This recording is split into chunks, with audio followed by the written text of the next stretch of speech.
ये तो बहुत, हम तो जिंदगी में बहुत आदमी देखा, लेकिन नीतीश जी का मौका आदमी नहीं देखा। और यहाँ सवाल ये है कि नीतीश कुमार का कोई नुमाइंदा नहीं था। नीतीश कुमार कहाँ है, यही तो आश्चर्य है। क्या वक़्फ़ जो अमेंडमेंट बिल आया उस बिल का समर्थन कर रहे हैं, नहीं अगेंस्ट में है। आज सरकार ने तो कुछ ही नहीं बोलना सकता है, उनका पार्टी तो कुछ ही नहीं बोलना सकता है, डर में है। मुस्लिम का वोट नहीं मिलेगा तो सरकार, वो नीतीश कुमार जीरो हो जाएगा। लेकिन जिस तरह से बिहार की ऑर्गेनाइजेशंस और स्टेक होल्डर्स ने अपनी बात सलीके से रखी है, ये बात बहुत काबिल तारीफ़ है। कि जब रायशुमारी होगी, सबकी बातों को, चिंताओं को, कंसर्न को जाना जाएगा, तो हमारी मोटी रिपोर्ट जाएगी सरकार के पास। इसमें से जो अच्छी चीज़ें हैं, मुझे पूर्ण विश्वास है कि सरकार उन अच्छी चीज़ों को लेकर के बिल में डाल करके फिर कंसल्टेशन के लिए लाएगी या लोकसभा में लाएगी, जहाँ फिर से उस पर बहस होगी। अस्सलामु अलैकुम वरहमतुल्लाहि वबरकातुहू। नाजरीन, आप देख रहे हैं फिक्रो नज़र टीवी। आज हम आपको लिए चलते हैं दारुल हुकूमत पटना, जहां ताज सिटी सेंटर होटल में इमारत शरइया की अजीम कोशिशों से जेपीसी के सामने सबसे बड़े नुमाइंदा वफ्द ने बिल को यकसर मुस्तरद करने का मुतालबा किया। हजरत अमीर शरीयत मौलाना अहमद वली फैसल रहमानी दामत बरकातुहुम की हिदायत और इमारत शरइया की क़यादत में मुख्तलिफ मकातिब फ़िक्र, मिली तंजीमों और सियासी जमातों के तकरीबन 200 अफराद पर मुश्तमिल सबसे बड़े नुमाइंदा वफ्द ने ज्वाइंट पार्लियामेंट्री कमेटी यानी जेपीसी से मुलाकात की। इस मौके पर फिक्रो नजर टीवी के चीफ एडिटर फजल रहमानी ने जेपीसी के कई मेंबरान और जेपीसी चेयरमैन जगदम्बिका पाल से बातचीत की। देखिए खास रिपोर्ट। जेपीसी का जो टूर चल रहा है उसके तहत पटना आए हुए हैं। काफ़ी ऑर्गेनाइजेशन सुबह से आके अपना डिपोज किए हैं।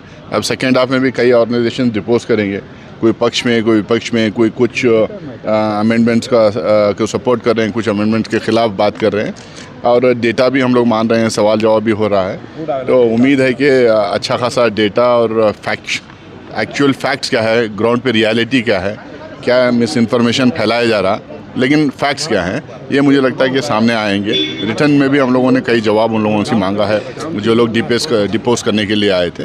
उम्मीद है कि जब कमेटी की रिपोर्ट बनेगा, बड़ा अच्छा फैक्चुअल रिपोर्ट बनेगा। ये बैठक, ये पहला स्टेज का तो पहले हो चुका है। 5 जगह हम लोग गए थे, फिर दूसरे बार भी 2 जगह गए थे, तीसरा में पटना से शुरू हुआ है। कल मंडे को कैलकाटा में और फिर ट्यूसडे को लखनऊ में होगा। तो ये ज़रूरी है कि ज़मीनी स्तर पे क्या हालात हैं, लोगों की क्या मंशा है, क्या सुझाव है, उसको ग्रहण करना बहुत ज़रूरी है और उसमें सही फ़ैसला होगा। तो जैसा कि नासिर भाई ने कहा कि कुछ लोग किसी पॉइंट पे पक्ष पे है, कुछ लोग विरोध कर रहे हैं, तो सबकी बात सुनी जा रही है और सवाल भी किया जा रहा है कि भाई किस आधार पे आप कहते हैं कि ये सही है या गलत है। तो मीटिंग अच्छी चल रही है, बहुत बहुत शुक्रिया, थैंक यू। हाँ, यहाँ पर जिस तरह से दूसरी जगहों पर हैदराबाद में, बेंगलोर में, चेन्नई में जेपीसी की मीटिंग हुई, तो चूँकि पटना एक अजीम शहर है, एक तारीख़ी हिस्टोरिकल प्लेस है, तो यहाँ की जो है वो विजिटिंग स्टडी विज़िट रह गई थी। तो जेपीसी ने पटना को, कलकत्ते को और लखनऊ को दोबारा शामिल किया अपने प्रोग्राम में, और आज जो है वो बिहार के तकरीबन तमाम हिस्सों के लोग और झारखंड के लोगों ने अपनी बात रखी कमेटी के सामने। कमेटी ने उनको गौर से सुना, उन सुझावों को, और उम्मीद है कमेटी उन सुझावों पर बेहतर तरीके से अमल करेगी।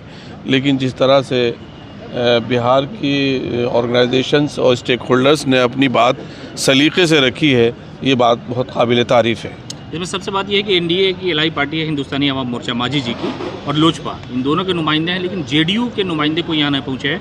आधिकारिक तौर पर जो लिस्ट आई है उसमें जेडीयू के किसी नेता का नाम नहीं है। तो मुख्यमंत्री इस बिल के साथ हैं?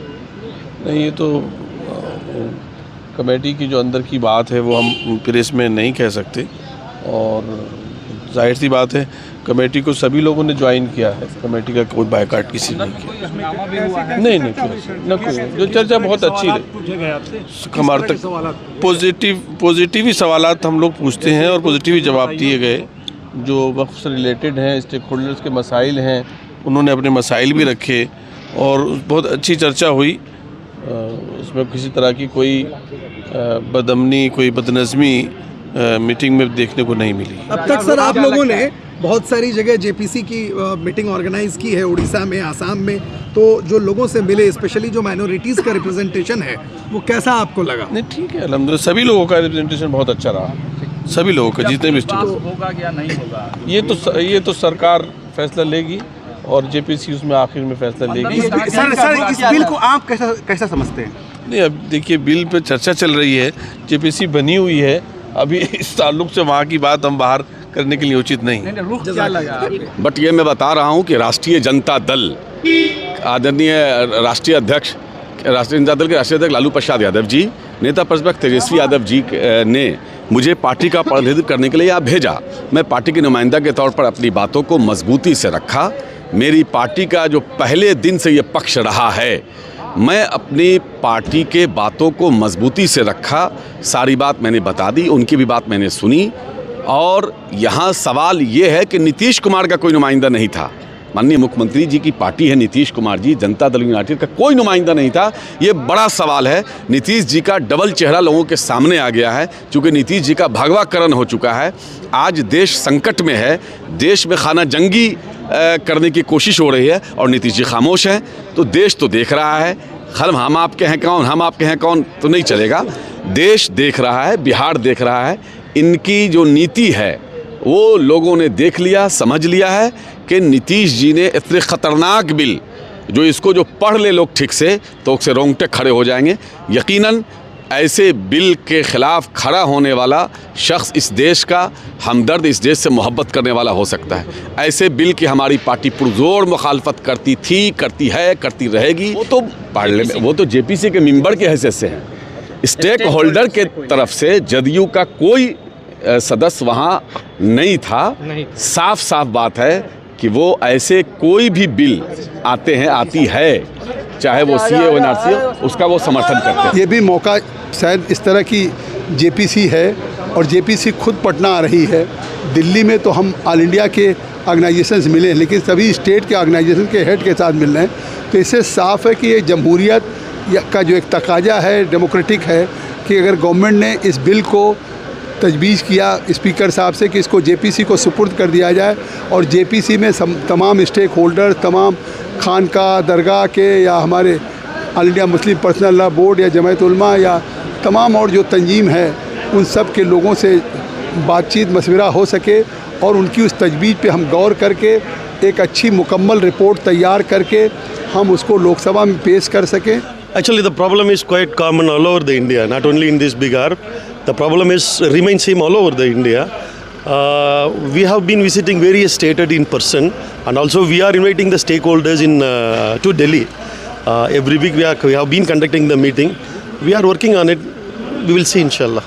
दूसरी तरफ आप ये देखें कि कानून की नज़र में सब बराबरी हो। वक्फ एक्ट 1950 के दफ़ा 28 के मुताबिक कि वक्फ की जायदाद की आमदनी पर हुकूमत की निगरानी नहीं होगी, लेकिन इस बिल के ज़रिए से हुकूमत की निगरानी होगी, हुकूमत की दखलंदाजी होगी। तो जाहिर है कि जो अदर देन मुस्लिम्स के जो ट्रस्ट है, क्या उसकी जायदाद पर यह हाल होगा?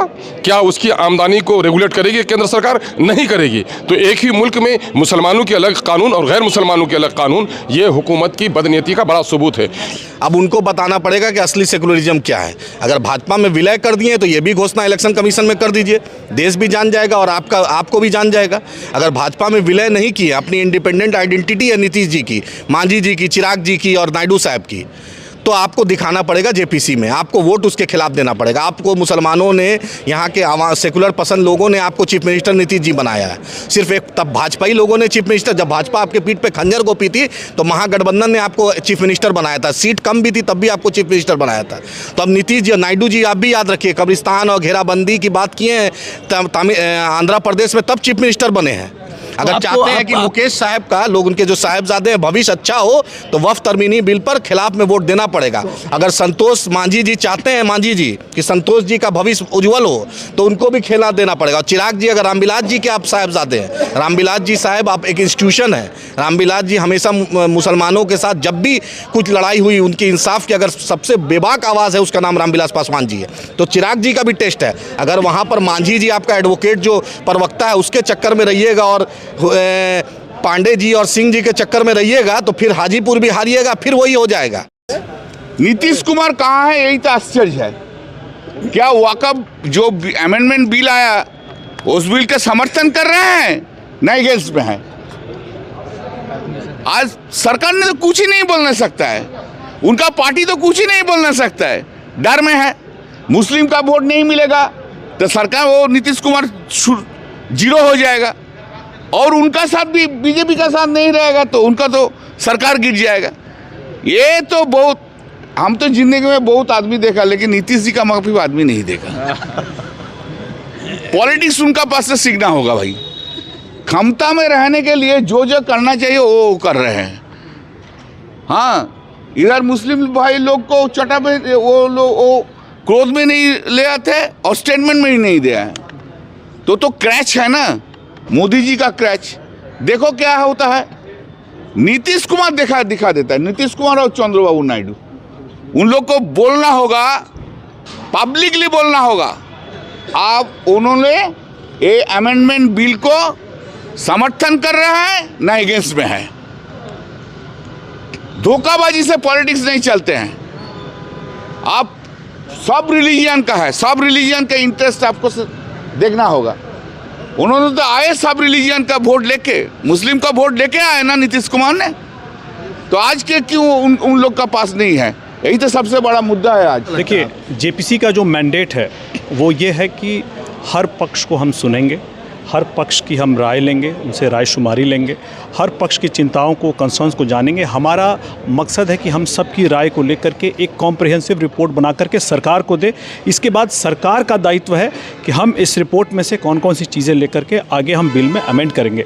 और मुझे ये विश्वास है। आप अमेंड बोल रहे हैं, लोग रिजेक्शन का मुतालबा कर रहे हैं। मैं ये बता रहा हूँ, देखिए, बिल को पूरा रिजेक्ट करने के बजाय आप उसमें से देखिए कि उसमें से क्या अच्छी चीज़ें हैं। देखिए, अभी तक जो 44 अमेंडमेंट जिसकी जिक्र हो रही है, उसके अलावा क्या बाकी चीज़ों की जिक्र हुई है? नहीं हुई है।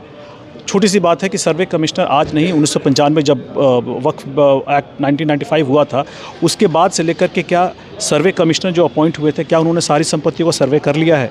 क्या वामसी पोर्टल में डेटा जो है वो सही है?